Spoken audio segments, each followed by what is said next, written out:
50 years later, the legacy of the first video game console. Half a century ago, this console was released. It's widely regarded as the first true video game console.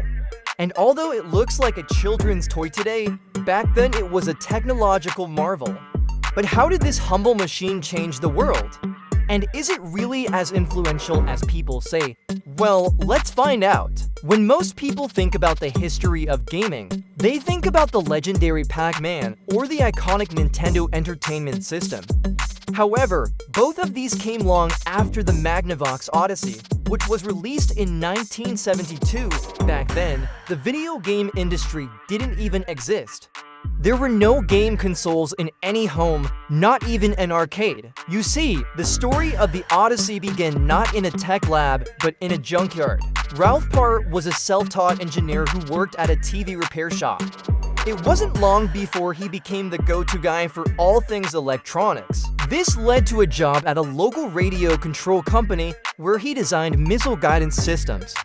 However, his brilliance didn't go unnoticed, and soon he was recruited by the Army, where he continued to design missile guidance systems. Although his work was vital to the US war effort, he knew that there was more to life than weapons.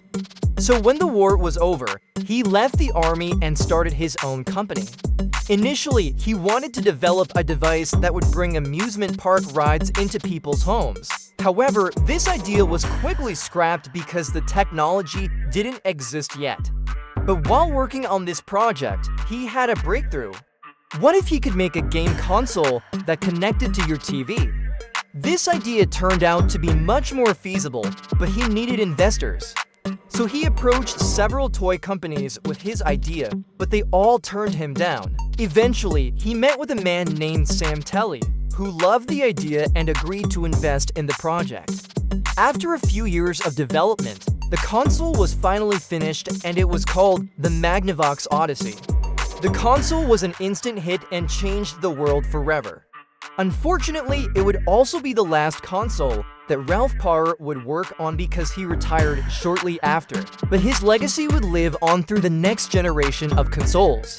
In fact, many of you might know his name because of the award that's given out every year at E3. It's called the BAFTA, and it's given to the most outstanding individual in the games industry. Although the award is named after him, not many people know much about his life. So hopefully this video has done him justice.